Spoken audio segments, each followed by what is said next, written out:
Hello, नमस्कार। क्या हाल चाल सभी को? नमस्कार। सभी बच्चों का स्वागत है। सभी बच्चे आ जाइए। और चैप्टर नंबर 5 चल रहा है अपना, कक्षा 11th फिजिक्स का, जिसके अंदर अपन कार्य ऊर्जा शक्ति के अभ्यास क्वेश्चन कर रहे हैं बच्चों।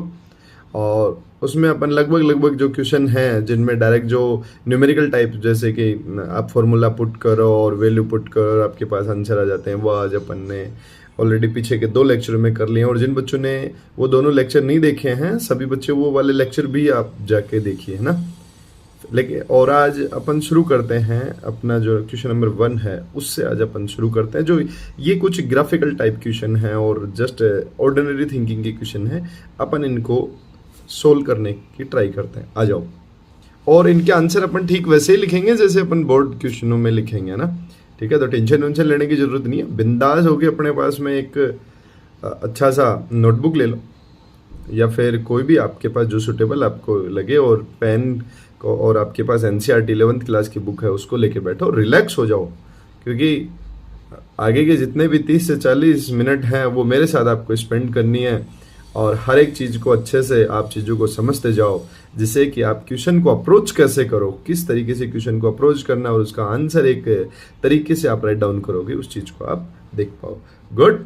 तो चलिए, क्वेश्चन नंबर 1 मैं आपको दिखा देता हूँ एनसीईआरटी से।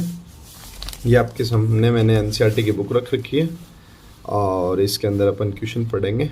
मैं इसके क्वेश्चन नंबर 1 पे फोकस कर देता हूँ बच्चों, राइट। तो ये आपके पास क्वेश्चन नंबर 1 जो आपको दिख रहा होगा, पढ़ लीजिए। पढ़िए। किसी वस्तु पर किसी बल द्वारा किए गए कार्य का आपको चिन्ह समझना है। ठीक है, चिन्ह कैसे समझना है बच्चों? बल कौन सी डायरेक्शन में लग रहा है, उससे जो आपका विस्थापन उत्पन्न हो रहा है वो कौन सी डायरेक्शन में है, तो किया गया कार्य का चिन्ह तो उसी से आएगा ना। ओके, तो सावधानी पूर्वक पढ़िए और बताइए कि राशियां धनात्मक हैं या ऋणात्मक है। फर्स्ट क्वेश्चन देखो। किसी व्यक्ति द्वारा किसी कुएं में रस्सी से बंधी बाल्टी को रस्सी द्वारा बाहर निकालने में किया गया कार्य। आप देखिए, मैं इसके आंसर को बताता हूं आपको। मुझे एक बात बताओ, आप अपन क्या पढ़ रहे हैं? Question number 1, right. मैं इसके, हाँ, अब समझिए। क्वेश्चन नंबर 1 और इस फर्स्ट का भी फर्स्ट, पहले समझिए चीजों को। ये बोल रहा है कि कुएं में रस्सी से बंधी बाल्टी को रस्सी द्वारा बाहर निकालने में क्या किया कार्य क्या होगा, और होगा तो उसका चिन्ह कैसा होगा। मुझे एक बात बताओ, जब आप कुएं में रस्सी से बंधी बाल्टी को आप बाहर निकाल रहे हो तो बल कौन सी दिशा में लगा रहे हो? ऊपर की ओर। और रस्सी का विस्थापन भी किधर हो रहा है? ऊपर की ओर। क्या दोनों के साइन आपके पॉजिटिव डायरेक्शन में है क्या? तो किया गया कार्य भी क्या होगा? धनात्मक होगा। क्या मैं ठीक हूँ? अरे, चीजों को समझ पा रहे हो क्या? क्योंकि व्यक्ति द्वारा बाल्टी पर लगाया गया बल और विस्थापन दोनों ही ऊपर की ओर समान दिशा में है, तो सबसे पहले तो दोनों के बीच बनने वाला कोण आपका क्या आ जाएगा? 0 डिग्री आ जाएगा। समझ में आ रहा है क्या? दोनों की दिशा क्या है? एक समान है। इसलिए कार्य, किया गया कार्य सबसे पहले तो क्या हुआ? धनात्मक होगा। किया गया कार्य धनात्मक होगा। धनात्मक क्यों?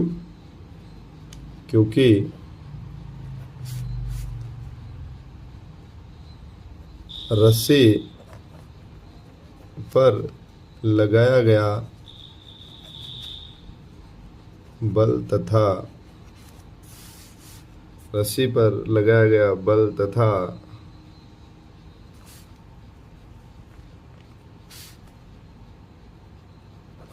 रस्सी का विस्थापन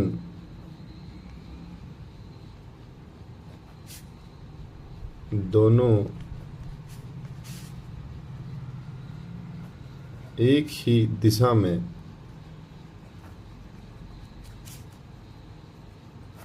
ऊपर की ओर है। तो सेम दिशा हो गई, डायरेक्शन सेम है। इसका मतलब क्या होगा बच्चों? थीटा क्या होगा आपका? 0 डिग्री हो जाएगा। किसी को दिक्कत? फर्स्ट क्वेश्चन का आंसर राइट डाउन। बस इतना ही लिखना है। शब्द सीमा का आप ध्यान रखेंगे। अच्छा, बी पढ़िए बच्चों। क्या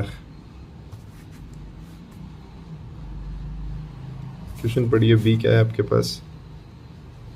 उपयुक्त स्थिति में गुरुत्वीय बल द्वारा किया गया कार्य क्या होगा? उपयुक्त स्थिति में गुरुत्वीय बल, देखो एक बात बताओ, रस्सी को आप खींच रहे हो बल लगा के ऊपर की ओर, रस्सी रस्सी का विस्थापन हो रहा है ऊपर की ओर, और गुरुत्वीय बल हमेशा किधर खींचेगा? धरातल की ओर, मतलब नीचे की ओर। तो एक बात बताओ, तो गुरुत्वीय बल द्वारा किया गया कार्य धनात्मक होगा कि ऋणात्मक होगा? विस्थापन धनात्मक साइड में ऊपर की ओर आ रहा है और गुरुत्वीय बल नीचे की ओर लग रहा है, इसका मतलब किया गया कार्य ऋणात्मक होगा। क्या होगा बच्चों? ऋणात्मक होगा। तो इसको आप क्या लिखोगे, इसको आप कैसे राइट डाउन करोगे? यहां आप बोलोगे गुरुत्वीय बल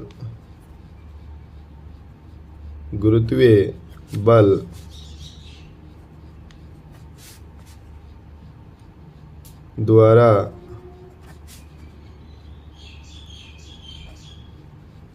किया गया कार्य ऋणात्मक होगा।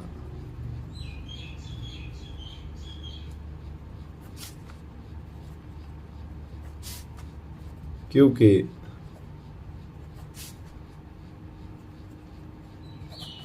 रस्सी का विस्थापन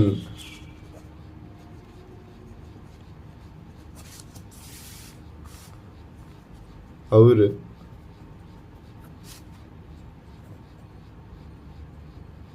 गुरुत्वीय बल दोनों विपरीत दिशा में।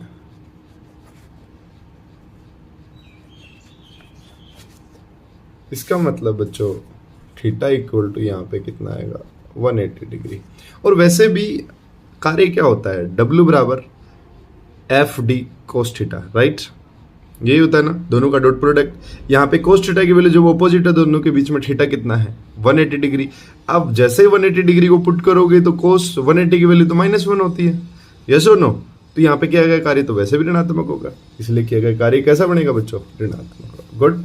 बात करते हैं सी पॉइंट की, इसको पढ़ लीजिए। ये बोल रहा है, देखिए, किसी आनत तल पर, एक सेकेंड, किसी आनत तल पर फिसलती हुई किसी वस्तु पर घर्षण द्वारा किया गया कार्य। एक बात बताओ, आनत तल पर वस्तु किधर? आनत बोले तो झुका हुआ तल। एक सेकंड बच्चों, आनत बोले तो इस तरीके से कोई भी झुका हुआ तल, इस तल पे अगर कोई भी ऑब्जेक्ट फिसलता है तो उसकी गति होती है इधर, लेकिन इसमें जो घर्षण बल लगेगा वो तो गति का विरोध करेगा, तो वो तो इधर लगेगा। लगेगा कि नहीं लगे?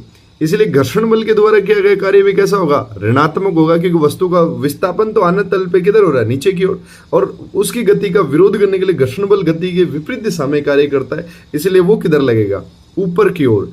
इसलिए घर्षण बल द्वारा किया गया कार्य भी कैसा होगा? ऋणात्मक होगा बच्चों। ऋणात्मक वस्तु नीचे की ओर विस्थापित होगी। यहाँ पे आप क्या लिखेंगे, इसको आप समझिए। एक सेकंड बच्चों, मैं इसमें कोई पेन डाल देता हूँ ताकि आपको अपन को इजी हो जाएगा थोड़ा चीज़ों को समझना। आप समझिए, यहाँ पे आप क्या राइट डाउन करने वाले हैं? यहाँ पे राइट डाउन करने वाले हैं घर्षण बल द्वारा किया गया कार्य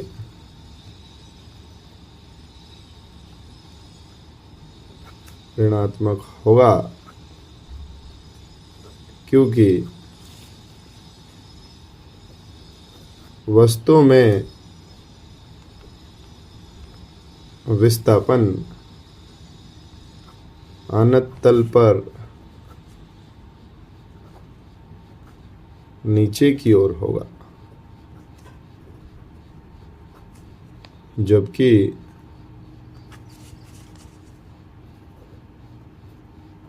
घर्षण बल गति के विरुद्ध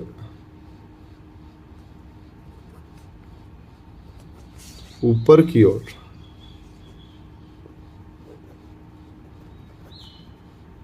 लगेगा। तो सेम केस, विस्थापन और बल के बीच में एंगल कितना बना, 180 डिग्री। तो फिर वही आपके पास क्या आ गया, ऋणात्मक वाला। गुड। अब बात करते हैं पॉइंट डी की। चलिए पढ़िए बच्चों इसको भी।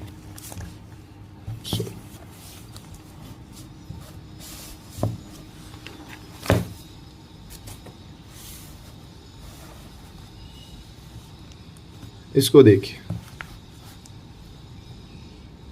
किसी खुरदरे तल पर एक समान वेग से गतिमान किसी वस्तु पर लगाए गए बल द्वारा किया गया कार्य। खुरदरे क्षैतिज तल पर एक समान वेग से गतिमान है, किसी वस्तु पर लगाया कार्य। देखो एक बात बताओ मुझे, वस्तु गति भी उसी दिशा में कर रही है जिस दिशा में आप क्या कर रहे हो, बल लगा रहे हो। तो क्या दोनों की दिशा ही सेम हुई कि नहीं हुई? मुझे एक बात बताओ, वस्तु में विस्थापन गति कर रही है तो उसी दिशा में विस्थापन हो रहा है जिस दिशा में आप बल लगा रहे हो। तो किया गया कार्य कैसा हो जाएगा बच्चों, धनात्मक हो जाएगा, क्योंकि इस दिशा, इस कंडीशन के अंदर थीटा का मान 0 डिग्री आएगा। ठीक है, तो यहाँ पे आप राइट डाउन कर सकते हो और आप बोल सकते हो किया गया कार्य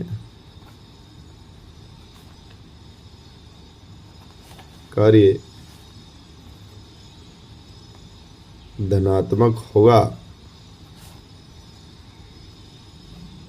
क्योंकि बल तथा विस्थापन दोनों ही एक ही दिशा में हैं, अतः थीटा बराबर 0 डिग्री। तो इस केस में धनात्मक होगा बच्चों। क्लियर? फर्स्ट का डी, अरे अपन ने ए बी सी डी किया ना, इस तरीके से आप क्वेश्चन को अप्रोच करो और जितना पूछा जाए, जितने शब्दों में पूछा जाए आपको उतना ही करना है। एक्स्ट्रा इसमें डेंडिंग बेंडिंग करने की नीड आपको है नहीं। क्लियर? अब बात करते हैं अपन इसके ई सेक्शन की। चलो भैया, ई सेक्शन में क्या पूछ रहा है आपसे, पढ़िए। किसी दोलायमान लोलक को विराम अवस्था में लाने के लिए वायु के प्रतिरोधी बल द्वारा किया गया कार्य। अरे ये ठीक वैसे ही है ना, जैसे कि तुम किसी चीज पे ब्रेक लगाते हो नहीं लगाते, या फिर किसी तेज गति करती हुई वस्तु को अगर आपको विराम में लाना है तो उसके ऑपोजिट में आपको फोर्स लगाना पड़ेगा कि नहीं लगाना पड़े, उसका प्रतिरोधी बल लगाना पड़ेगा कि नहीं लगाना पड़े। वस्तु का विस्थापन अलग डायरेक्शन में है, तुम फोर्स उसके ऑपोजिट डायरेक्शन में लगा रहे हो, मतलब दोनों के बीच में कितने डिग्री का कोण बना, 180 डिग्री कोण, दोनों एक दूसरे के प्रति समांतर हो गए। इस केस में आपके प्रतिरोधी बल द्वारा किया गया कार्य कैसा हो जाएगा, ऋणात्मक हो जाएगा। अरे इन डायग्रामों को देखने की नीड नहीं है, ये आपके क्वेश्चन नंबर 3 के हैं, ठीक है, कहीं इनको देख के कंफ्यूज हो जाओ। तो यहां आप बोलोगे प्रतिरोधी बल द्वारा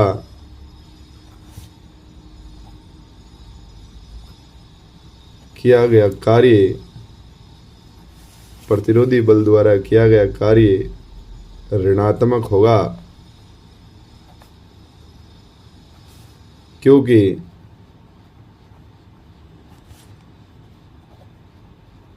प्रतिरोधी बल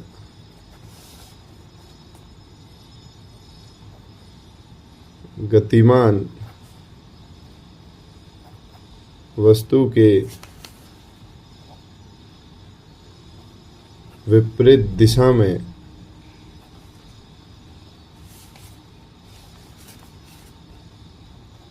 लग रहा है,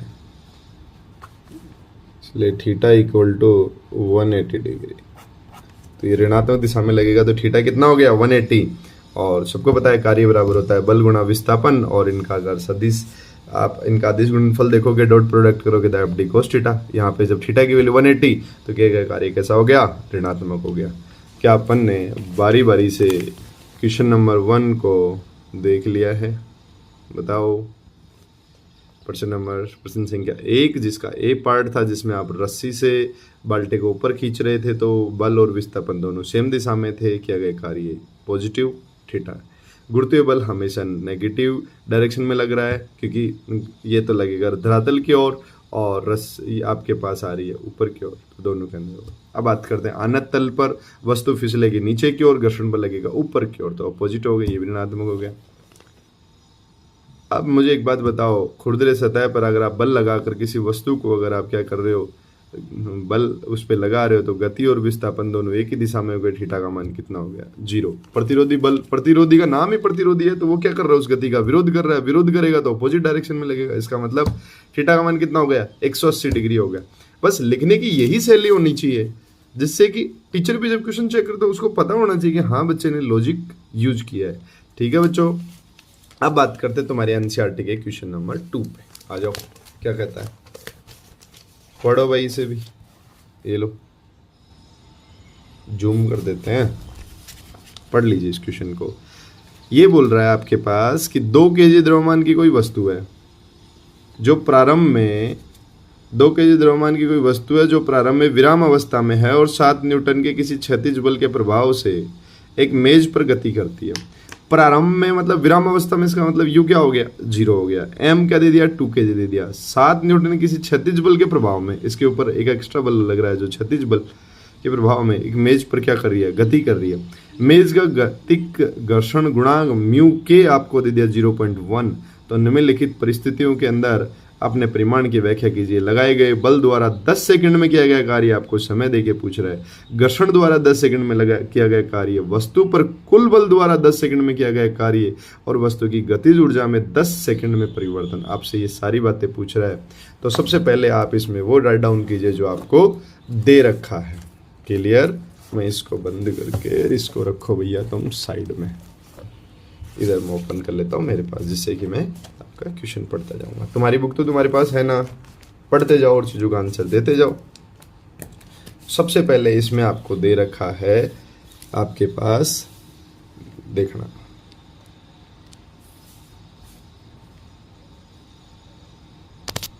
एक सेकंड बच्चों, इसमें आपको क्या क्या दिया है वो देखते जाओ। प्रश्न संख्या 2, ठीक है। और इसके अंदर सबसे पहले आपको दिया वस्तु का द्रव्यमान, जो भी आपकी वस्तु का द्रव्यमान आपको दे रखा है m = 2 kg। क्लियर? फिर विराम अवस्था बोल रखा है, विरामावस्था बोले तो u = 0 मीटर पर सेकंड। फिर इसके ऊपर एक बल लग रहा है, वो बल कितने का लग रहा है भैया? 7 न्यूटन। ठीक है। फिर बात करते हैं, इसको आपको म्यू दे रखा है, म्यू के दे रखा है एक्चुअल में, गतिज घर्षण 0.1, और आपके पास टाइम दे रखा है 10 सेकेंड। ये डाटा तो आपको क्वेश्चन के अंदर दिए हुए हैं अलग अलग करके। ठीक है, अब जैसा पूछा जाए उसका जवाब दो। इसमें आपसे फर्स्ट क्वेश्चन पूछ रहा है, लगाए गए बल द्वारा 10 सेकंड में किया गया कार्य, लगाए गए बल द्वारा 10 सेकंड में किया गया कार्य, यही पूछा है ना, कुल मिला के आपसे W पूछा। क्लियर? तो सबसे पहले मुझे एक बात बताओ, आपको वस्तु पे बल दे दिया, क्षैतिज उस मेज पे 7 न्यूटन, आपको द्रव्यमान दे दिया कि यहां से क्षैतिज का आपके पास त्वरण नहीं मिल जाएगा। तो ये जो मिलेगा कि बल द्वारा उत्पन्न त्वरण, सबसे पहली बात, क्षैतिज मेज पर बल द्वारा उत्पन्न त्वरण, तो पहले तो ये करो, इसको मान लेते हैं A1, आपके पास हो जाएगा F/m। F आपको दे दिया कितना? 7 न्यूटन अपॉन ये दे दिया 2, तो ये आपके पास कितना हो जाएगा? 3.5 मीटर पर सेकंड स्क्वायर। अच्छा, ये आपको दे दिया। अब बात करते हैं, ये तो था आपने जो बाहरी एक्सटर्नल फोर्स लगाया वो। अब बात करते हैं घर्षण बल द्वारा। घर्षण बल द्वारा उत्पन्न त्वरण। घर्षण बल, पहले तो घर्षण बल देखो क्या हो गया, एफ के लगा यहाँ पे, जो आपका बना म्यू आर, ठीक है। और आर बराबर आप जानते हैं होता है एम जी। तो भैया पहले ये वैल्यू पुट करो ताकि घर्षण बल प्राप्त हो। तो म्यू कितना है आपके पास 0.1 इंटू एम कितना है बच्चों 2 kg इंटू जी कितना है जी 9.8, ठीक है। जब यहाँ से आपके पास एफ क्या आया वो आ जाएगा 1, देखो 8 2 6 और 9 2 18, तो आ जाएगा 8 16 और 9 2 18 और एक हो गया आपके पास 19, यह आ गया 1.96 न्यूटन हो गया। ये आपके पास घर्षण बल आ गया। अब आपके पास घर्षण बल मिल गया आपको, तो द्रव्यमान है तो त्वरण निकाल लो। तो यहाँ पे लिख दो घर्षण बल द्वारा उत्पन्न त्वरण निकाल लो भैया। तो हो जाएगा एफ के बराबर एम ए, तो इसको 2 बोल दो, यहाँ से A2 बराबर हो जाएगा एफ के अपॉन एफ के कितना है 1.96, ये कितना है 2, तो आप इसको डिवाइड कर दोगे। अच्छा एक बात बताओ, घर्षण तो नेगेटिव डायरेक्शन में लगेगा ना, तो यहाँ से तो एम ए नेगेटिव हो जाएगा। तो घर्षण बल द्वारा उत्पन्न त्वरण आपके पास कितना है, एफ के equal to minus M A two equal to, यहाँ से A2 की वैल्यू आ जाएगी जो घर्षण बल और द्रव्यमान का अनुपात होगी, तो आपके पास में माइनस के 1.96/2 वो आ जाएगा आपके पास 2 से डिवाइड होके माइनस के 0.98 मीटर पर सेकेंड, ठीक है बच्चों। फिर वस्तु पर कुल त्वरण अपन निकालेंगे, तो अपने पास A1 जो अपन ने पहले निकाल रखा है 3.5, और फिर आपके पास A2 है माइनस के 0.98, तो 3.5 माइनस 0.98, तो ये अपने पास आ जाएगा 2.52 मीटर पर सेकेंड। फिर बात करते हैं कि बच्चों अब अपने पास कुल त्वरण का मान आ गया। यहाँ से अपन लोग इजीली क्या कर सकते हैं, गति की द्वितीय समीकरण से कुल विस्थापन का मान ज्ञात कर सकते हैं। तो गति की द्वितीय समीकरण होती है S equal to U T plus half A T square. विराम अवस्था या प्रारंभिक अवस्था के लिए u का मान 0 हो गया, अपन 0 पुट करेंगे तो ये हो जाएगा हाफ ए टी स्क्वायर।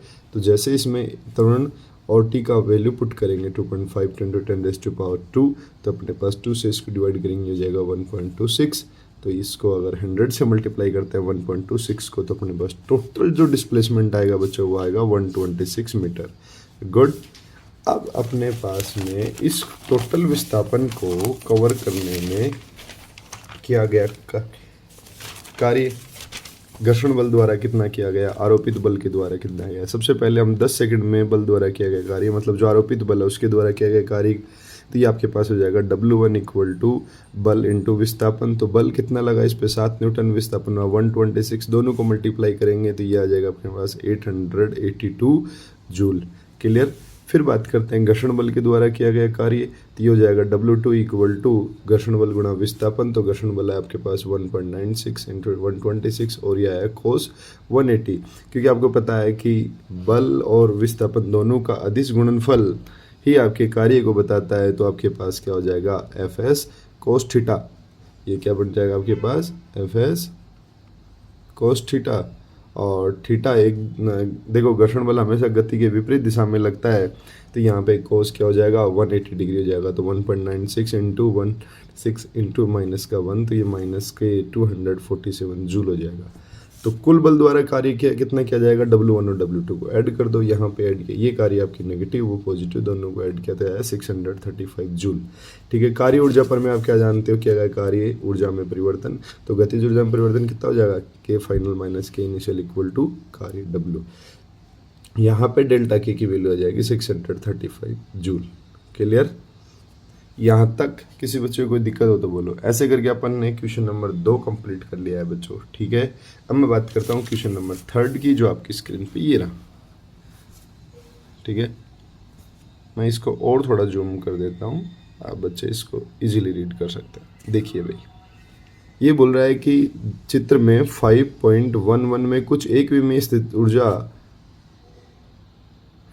एक ऊर्जा फलनों के उदाहरण दिए गए हैं। कण की कुल ऊर्जा कोटि अक्ष पर क्रॉस द्वारा, देखो ये वाले क्रॉस, ये वाले, ये सब में दिख रहे होंगे आपको, 4 कंडीशन दी गई तो चारों के अंदर एक और उस द्वारा निर्देशित प्रत्येक स्थिति में कोई ऐसे क्षेत्र बताइए यदि कोई है तो जिनमें दी गई ऊर्जा के लिए कण को नहीं पाया जाए, जहाँ पे कण नहीं पाया जाएगा। और कण कहाँ नहीं पाया जाएगा? जहाँ पे गतिज ऊर्जा का मान क्या प्राप्त होगा? ऋणात्मक प्राप्त होगा, वहाँ पे कण नहीं पाया जाएगा उस स्थिति में। और इसके अतिरिक्त कण की कुल न्यूनतम ऊर्जा भी निर्देशित कीजिए कि कहाँ, यहाँ पे कुल कण की कुल निर्देशित ऊर्जा कहाँ कहाँ पे आ रही है। कुछ ऐसे भौतिक संदर्भ में सोचो इनकी स्थिति ऊर्जा क्या करती है प्रासंगिक हो। ठीक है, इसके लिए अपन देखते हैं। तो फर्स्ट वाली कंडीशन आप देखो बेटा, ये आपके पास फर्स्ट कंडीशन है। अब इसमें आप देखोगे तो लेस देन, देखो ये आपका विस्थापन है इधर, ठीक है, और ये आपकी स्थिति ऊर्जा और कुल ऊर्जा आपके क्रॉस द्वारा दी गई है। तो इस वैल्यू की बात करें अगर अपन x इक्वल टू ए वाली कंडीशन ये हो गई, और लेस देन वाली कंडीशन ये है इधर वाली, और ग्रेटर देन वाली ये वाली कंडीशन हो गई। अब इसमें देखोगे आप तो x equal to less than A की बात करें यहाँ पे, तो यहाँ पे पोटेंशियल एनर्जी का मान क्या है आपके पास? ग्रेटर देन ए पे इस कंडीशन में बात करें तो ये कुल ऊर्जा है, इससे आपके पास अधिक किसका मान प्राप्त हो रहा है? स्थितिज ऊर्जा का मान प्राप्त हो रहा है। तो इसको आप ऐसे समझ सकते हो कि x ग्रेटर देन ए तो V नोट ग्रेटर देन ई हो गया। इस अब हमें पता है कि कुल ऊर्जा का मान गतिज ऊर्जा तथा स्थितिज ऊर्जा के योग के बराबर होता है, लेकिन यहाँ पे अगर गतिज ऊर्जा का मान निकालेंगे तो ई माइनस वी होगा, जबकि V तो ऑलरेडी नेगेटिव मतलब ई से ग्रेटर देन है, तो कुल गतिज ऊर्जा का मान क्या होगा? ऋणात्मक होगा। तो इस स्थिति में कण नहीं पाया जाएगा। पहला क्वेश्चन आपका सोल्व, पहली कंडीशन आपकी सोल्व हुई बच्चे। क्लियर? अब बात करते हैं आगे। सेकंड केस देखो भाई, ये वाला। इस केस के अंदर आपके पास टोटल जो ऊर्जा है उसका मान इस ऊर्जा से हर एक कंडीशन पे ही क्या है? कम है। तो यहाँ पे आप कह सकते हो कि इसमें कण नहीं पाया जाएगा, क्योंकि आपके पास पोटेंशियल एनर्जी का मान हमेशा ही ज़्यादा है, मतलब हर जगह पर ही कुल ऊर्जा का मान स्थितिज ऊर्जा से कम प्राप्त होगा, इसलिए कण नहीं पाया जाएगा। ऐसे अपन क्वेश्चन नंबर केस थर्ड की बात करते हैं। तो ये देखो, 0 से ए वाला केस और बी से लेस देन ए और ग्रेटर देन बी वाले केस को छोड़ दें, क्योंकि इन दोनों जगह पे आपके पास स्थितिज ऊर्जा का मान ग्रेटर देन क्या है? वी नोट है। और अगर इसकी बात करूँ मैं, ग्रेटर देन ए और लेस देन बी वाले केस के अंदर यहाँ पे स्थितिज ऊर्जा का मान ऋणात्मक प्राप्त हो रहा है, तो इस कंडीशन के अंदर ही कण पाया जाएगा, बाकी दोनों केस के अंदर कण नहीं पाया जाएगा। इसको आप ऐसे समझ सकते हो कि x लेस देन ए तथा b ग्रेटर देन बी के मध्य क्षेत्र में ही जाएगा। यहाँ पे we note less than equal to E, तो कुल न्यूनतम ऊर्जा का मान ऋणात्मक प्राप्त होता है। अब बात करते हैं फोर्थ केस की। ये है आपके पास फोर्थ केस। फोर्थ केस में क्या हो रहा है बच्चों? ये देखो, माइनस का b/2 से लेके माइनस का a/2, तो इसमें भी पोटेंशियल एनर्जी का मान ग्रेटर ही है।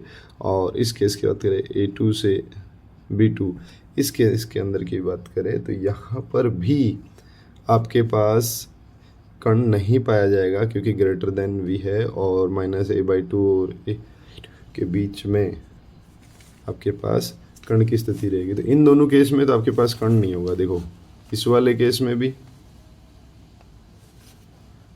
इस वाले केस में और इस वाले केस में कण नहीं पाया जाएगा। और कण की यहाँ पे न्यूनतम ऊर्जा का मान की बात करें तो यह आ जाएगी माइनस का वी नोट। क्लियर? तो अपन को सारे केसों का पता लग गया बारी बारी से, किस केस के अंदर कण पाया जाएगा, किस केस में कण नहीं पाया जाएगा। किसी बच्चे को कोई दिक्कत हो तो बोलो। यहाँ तक के पॉइंट में तो किसी को दिक्कत है तो आप मेरे से बता सकते हैं। ठीक है, अब बात करते हैं नेक्स्ट क्वेश्चन की, क्वेश्चन नंबर 4 की। ये है आपकी स्क्रीन पे क्वेश्चन नंबर 4। हाँ भाई, ये है, पढ़ो इसको। रेखीय सरल आवर्त गति कर रहे किसी कण का स्थितिज ऊर्जा फलन Vx आपको दे रखा है हाफ के एक्स स्क्वायर, जहाँ के दोलक का बल नियतांक है K newton metre square metre inverse के लिए Vx व x के मध्य आपको ग्राफ दिया गया है। ये आपके पास ग्राफ रहा। ठीक है, तो यह दिखाइए कि इस विभव के अंतर्गत गतिमान कुल ऊर्जा 1 जूल है, तो कण अवश्य वापस आना चाहिए जब x इक्वल टू प्लस, मतलब अपन को x की वैल्यू फाइंड आउट करनी है, क्या वाकई में वो +-2 आती है कि नहीं आती है। तो इस केस को देखने के लिए बच्चों अपन क्या करेंगे, सबसे पहले जो दिया हुआ है वो नोट करो आप। अपन को क्या क्या तो दे रखा है। हाँ भाई, समझो इस स्थिति को।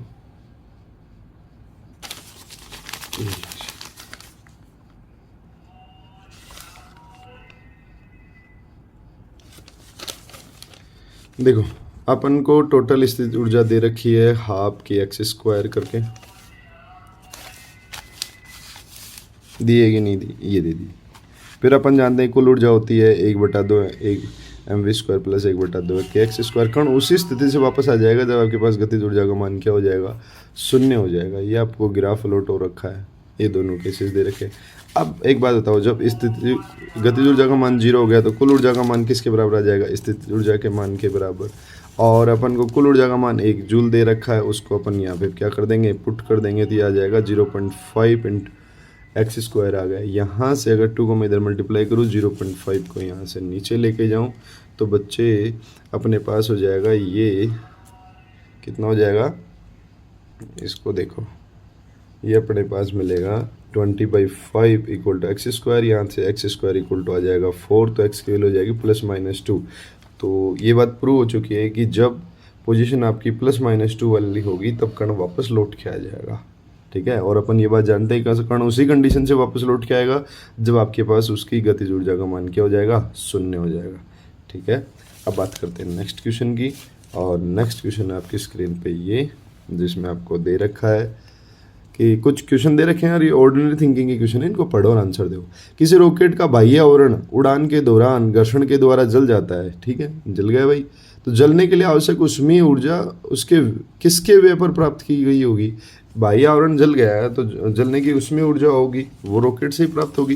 रॉकेट की कुल ऊर्जा आप जानते हो, E = mgh + ½ mv²। क्लियर? इसी तरीके से लिखेंगे को, जलने पर द्रव्यमान घटेगा तो कुल ऊर्जा भी घटेगी, तो आवश्यक ऊष्मीय ऊर्जा रॉकेट से ही प्राप्त होगी। ठीक है, अब बात करते हैं नेक्स्ट क्वेश्चन की। नेक्स्ट क्वेश्चन क्या है बच्चे? ये आपको बता रहा है, मैं इसको थोड़ा सा और जूम कर देता हूँ। ये आपको क्या बता रहा है? धूमकेतु सूर्य के चारों ओर बहुत ही दीर्घवर्ती कक्षाओं में घूमते हैं। ठीक है, तो साधारणतः धूमकेतु पर सूर्य का गुरुत्वीय बल धूमकेतु के लंबवत नहीं होता, फिर भी धूमकेतु की संपूर्ण कक्षा में गुरुत्वीय बल द्वारा किया गया कार्य क्या होता है? शून्य होता है। धूमकेतु सूर्य के चारों ओर। अब मुझे एक बात बताओ, सूर्य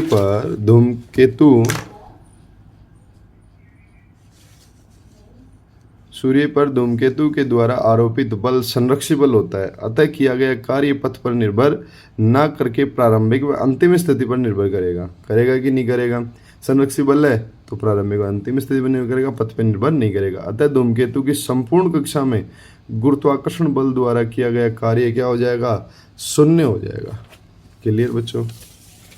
बात करते हैं थर्ड क्वेश्चन की। और थर्ड क्वेश्चन है वो अपने पास में क्या हो जाएगा? इसको देखिए, ये बोल रहा है पृथ्वी के चारों ओर, ये वाला हो गया 1 2 हो गया। पृथ्वी के चारों ओर बहुत ही क्षीण वायुमंडल में घूमते हुए किसी कृत्रिम उपग्रह की ऊर्जा और धीरे धीरे वायुमंडलीय प्रतिरोध के विरुद्ध क्षय के कारण कम हो जाती है। ठीक है, फिर भी जैसे जैसे कृत्रिम उपग्रह पृथ्वी के समीप आता है तो उसकी चाल देखो जैसे जैसे कृत्रिम उपग्रह पृथ्वी के समीप आएगा उसकी गतिज ऊर्जा में वृद्धि होने लग जाएगी और इस ऊर्जा का मान घट जाएगा, और जैसे गतिज ऊर्जा का मान बढ़ेगा इसका मतलब उसकी चाल भी बढ़ेगी। ठीक है, तो इसको आप ऐसे समझो, किसी उपग्रह की स्थिति ऊर्जा पृथ्वी के समीप आने पर घट जाती है लेकिन उसकी गतिज ऊर्जा में वृद्धि हो जाती है तो उपग्रह की चाल भी बढ़ जाती है। यही लॉजिक देना है बच्चों आपको। ठीक है, अब बात करते हैं लास्ट क्वेश्चन की, जिसमें आपको बता रखा है कि 2 कंडीशन दे रखी है, एक वाली ये कंडीशन और दूसरी वाली ये कंडीशन। एक व्यक्ति अपने हाथों में 15 kg का कोई द्रव्यमान लेकर 2 मीटर चलता है, ये वाला देखो जी।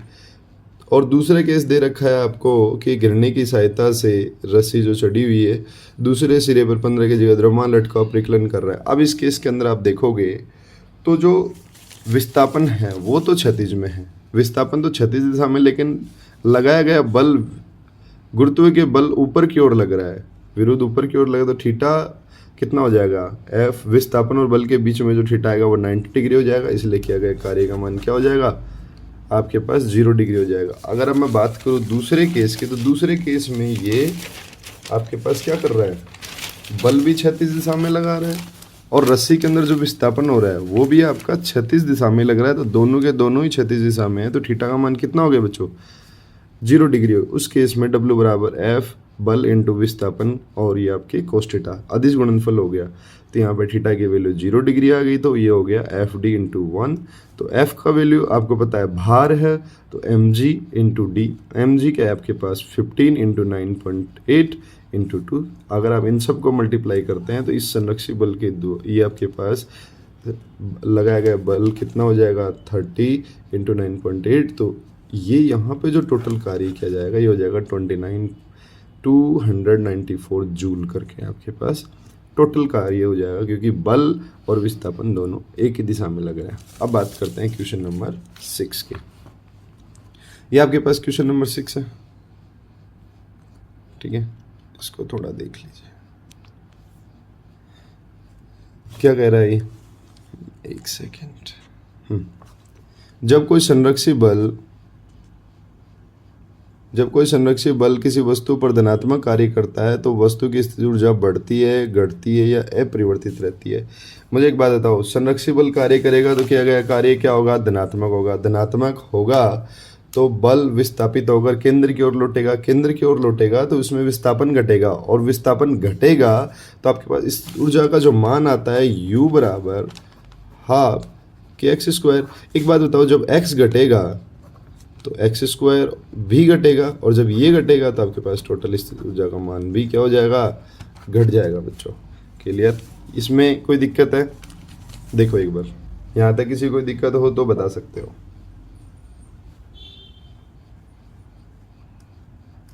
देख लो,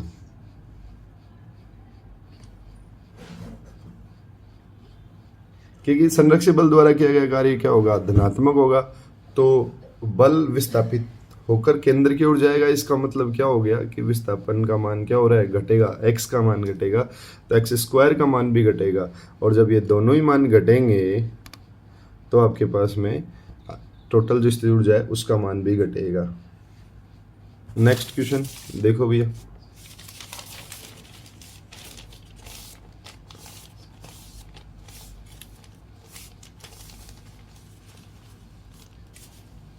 पढ़ो इसको।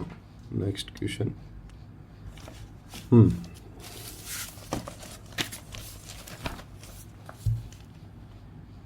ये है आपके पास, किसी वस्तु द्वारा घर्षण के विरुद्ध किए गए कार्य का परिमाण हमेशा गतिज ऊर्जा में 6 के बराबर होता है।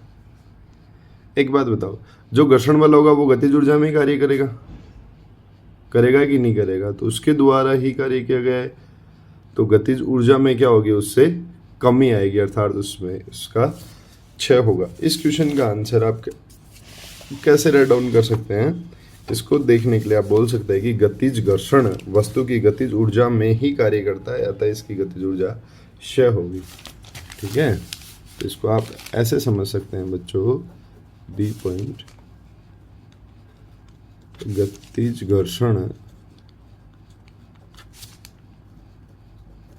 वस्तु की ऊर्जा में ही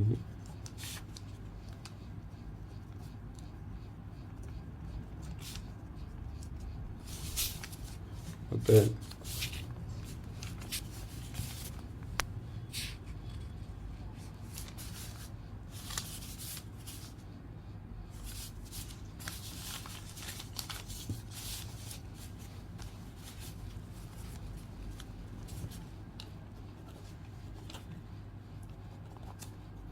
ऊर्जा में क्लियर, ये आपका पॉइंट क्लियर है, क्योंकि गतिज घर्षण वो गतिज ऊर्जा में ही कार्य करता है, तो उसके अंदर गतिज ऊर्जा में क्या हो जाएगी, कमी हो जाएगी।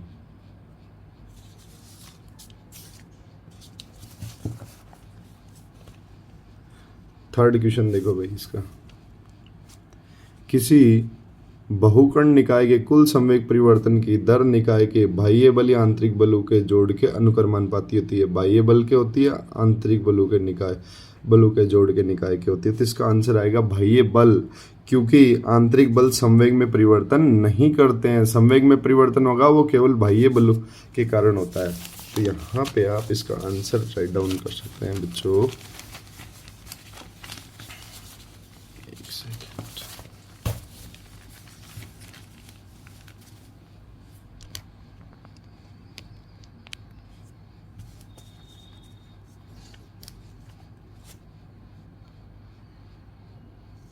आप इसमें बोल सकते हो ये बल, क्योंकि आंतरिक बल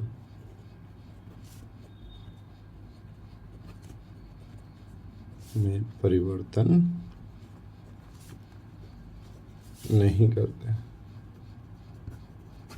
क्लियर? तो आप इसको ऐसे समझ सकते हो। क्लियर? अब बात करते हैं छठे के लास्ट क्वेश्चन की। यह है कि नहीं दो पिंडों के अप्रत्याश संगठन में वे राशियां जो संगठन के बाद नहीं बदलती हैं, निकाय की कुल गतिज ऊर्जा भी या कुल रेखीय संवेग भी या कुल ऊर्जा भी कौन सी चीज संरक्षित है? एक बात तो कंफर्म कर लो आप, टक्कर से प्रत्यास्थ या अप्रत्यास्थ, सभी केस के अंदर आपके पास संवेग तो सदैव ही क्या रहेगा? संरक्षित रहेगा। लेकिन प्रत्यास्थ संगठन के अंदर आपकी गतिज ऊर्जा भी क्या होती है? आपके पास संरक्षित रहती है। ठीक है, तो आप इसमें बोल सकते हो, ये बोल रहा है कि कौन सी चीज़ हमेशा संरक्षित रहेगी, तो यहाँ पे आप इस चीज़ का आंसर कर सकते हो, ये आपके पास डी। और आप इसमें इजीली कह सकते हो कि सभी प्रकार की या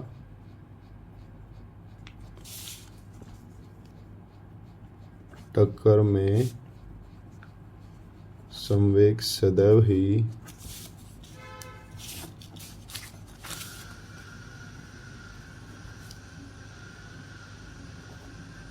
संरक्षित रहता है, लेकिन प्रत्यास्थ टक्कर में गतिज ऊर्जा भी रहती है। क्लियर? यहां तक किसी बच्चे को दिक्कत हो तो बोलो भाई। ये तो कंफर्म हो गया कि प्रत्यास्थ टक्कर के अंदर गतिज ऊर्जा भी संरक्षित है। इस प्रकार से करके अपने पास 6 के जितने भी क्वेश्चन थे ना, वो अपन ने कंप्लीट कर लिए, डी तक फिनिश। अब बात करते हैं क्वेश्चन नंबर 7 की। इसमें आपको क्या बोल रहा है? बताइए कि निम्नलिखित में सत्य कौन है? सत्य कौन? अपने उत्तर का कारण दिए। दो पिंडों के प्रत्यास्थ संगठन में प्रत्येक पिंड का संवेग व ऊर्जा संरक्षित रहती है। तो ये दोनों में बात सत्य है। टक्कर के पश्चात, एक बार इसको वापस पढ़ो, कि दो पिंडों के प्रत्यास्थ संगठन में प्रत्येक पिंड का संवेग व ऊर्जा संरक्षित रहती है। तो टक्कर से पूर्व व टक्कर के पश्चात निवेग संवेग किसका? निकाय का संवेग व गतिज ऊर्जा संरक्षित रहती है। एक बात बताओ, क्या इसमें प्रत्येक पिंड की रहती है? या पिंड की तो इंटरचेंज होती रहती है ना, लेकिन टोटल जो निकाय आएगा उसकी आपके पास गतिज ऊर्जा और संवेग क्या रहते हैं? संरक्षित रहता है। लेकिन सिंगल पिंड का नहीं होता है। आप इस क्वेश्चन को वापस देखो कि नहीं दो पिंडों के प्रत्यास्थ संगठन में प्रत्येक पिंड का संवेग ऊर्जा संरक्षित है। जी नहीं, बिल्कुल नहीं। यहाँ पे आप क्वेश्चन नंबर 7 के एक ही बात कर रहे हैं, तो आप बोल सकते हो ये बात असत्य है, क्योंकि प्रत्येक निकाय का टक्कर के पूर्व व पश्चात संवेग व गतिज ऊर्जा संरक्षित रहता है, ना कि किसी पिंड का, क्योंकि पिंड का तो इंटरचेंज होता रहता है।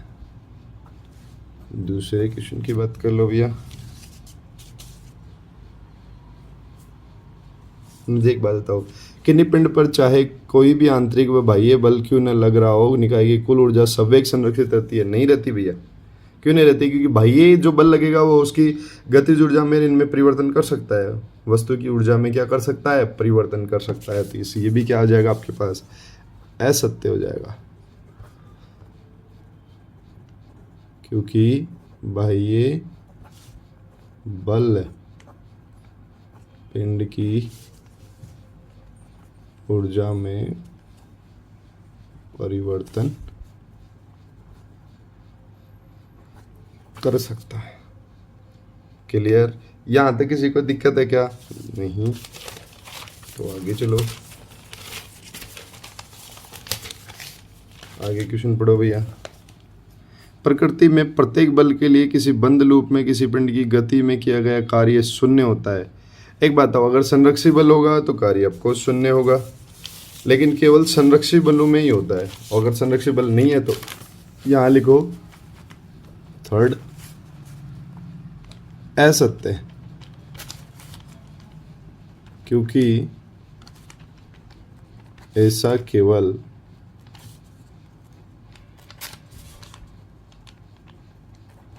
सी बलों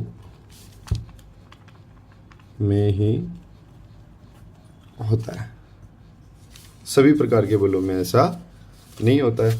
बात करते हैं डी वाले की। इसको देखो बेटा,